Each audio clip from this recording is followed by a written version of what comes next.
Messy hair, don't care. Happy Monday, beautiful people. In-update ko na ang kalendaryo at dumiretso na ako sa kitchen para magluto ng aming almusal. Inaantok pa si Daddy at ako na nga ang tumindig sa kitchen para ihanda ang aming breakfast for today. Nagbukas lang tayo ng isang latang spam at nilagyan ko lang ng coconut oil spread ang ating pan. Ayaw ng mga bata ng mamantikang pagkain at kapirasong oil spray lang ay sapat na. Habang tayo ay nagluluto ay ininit ko naman ang ating bahaw ngayong breakfast. Busy ang ating araw ngayon, pati na rin si Daddy, dahil meron nga tayong 5 pasyente. Bago ang lahat, i-prepare ko na din muna ang kanyang babauning coffee at yan na nga ang 3-in-1 cappuccino from Coffee Co. Nag-request din siya na magbaon ng spam sandwich, kaya naman pinagbigyan natin yan. Ito na nga ang na-harvest nating tomatoes kahapon. Bago nga mag-6 ay natapos ko na nga ang ating mama duty kaya naman pumunta na tayo sa dining room at binuksan ko na nga ang aking computer. Hindi ko man natapos ang ating documentation kahapon dahil sobrahan na rin tayo ng pagod. Buwaba na nga si tatay at tiniluman na nga niya ako mag-break para naman matest natin ang ating blood glucose level. Dahil tayo nga ay nagkakaedad na, kaya importante na siguraduhin natin na tayo ay manatiling healthy at dahil high risk nga tayo sa diabetes, ay sinisimulan ko na ngang i-check yan bago pa ako kumain ng almusal. Pagkatapos ko ngang ma-check ay nag-almusal na rin si Mama. 7:10 nang kami ay mag-travel ni Bunso papunta sa kanyang school at 6:55 naman nang inihatid ni Daddy si ate sa kanyang school. Ayan na nga ang ating Bunso, nanonood pa yan ng YouTube bago nga bumaba ng sasakyan. At pagkababa naman ni JJ, si Mama muna ay pumunta sa Sam's Club para nga magpakarga ng gasolina. Abay, last week lang nang ako nga ay magpa-full time pero dahil malalayo ang ating mga destinasyon kapag tayo nga ay nagtatrabaho, ay almost 1/4 na lang kaya naman minabuti ko na pumunta pa sa Sam's Club bago pa dumami ang tao at napakahaba rin ang pila dito kapag after 9 o'clock na nga tayo nagpagas. Pagkatapos nating magpagasolina ay dumiretso na din ako sa aking first patient at meron nga tayong nadaan ng traffic. Mabuti na lang talaga ay nag-aalat tayo ng extra time. Tingnan niyo naman ang napakaganda at bagong-bagong condominium unit na yan. Ang ating first patient niya ay nakaschedule ng 8 o'clock at natapos tayong magtrabaho pasado 1:30 na. Dumaan muna ako sa grocery at bumili ako ng mushroom, broccoli at iba pang mga tinapay na kakailanganin natin para kay Daddy nga at para snap ng ating volleyball player. In-unload ko muna ang ating napamili at ayan na nga bumili din tayo ng Lebanon bologna at provolone cheese ni Daddy. Ang ating lunch nga ay ang salad na nabili natin sa Walmart kahapon. Sinusubukan natin kumain ng mas healthy dahil sabi ko nga sa inyo, tayo nga ay nagkakaedad na. Ang ating napakasarap na salad ay lettuce na may halong konting hard-boiled egg at bacon and turkey. Kasama na rin dyan ang kanyang sauce at perfect na yan para sa isang serving. Kumain din tayo ng isang pack ng mandarin.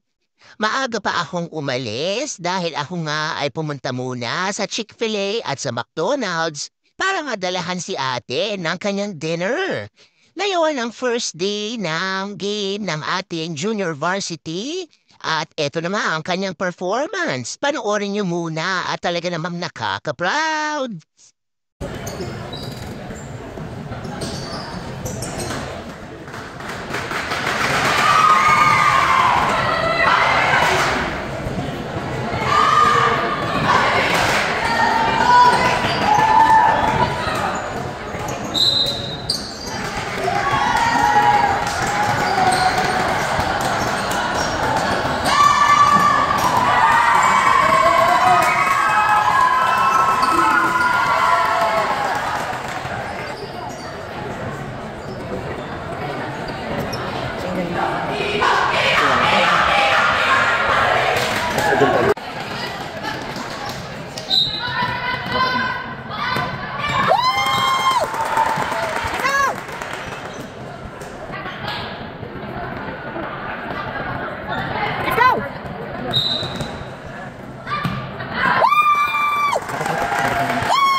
isang matagumpay na araw para sa ating volleyball player dahil nanalo nga ang kanilang school ng junior varsity at varsity para sa kanilang first competition of the season. Kaya naman congratulations sa inyong lahat, lalong-lalo na nga sa ating number 23. Yan lang muna for today's video. Remember, family time is the best time and every gising with your family is always a blessing. Bye-bye!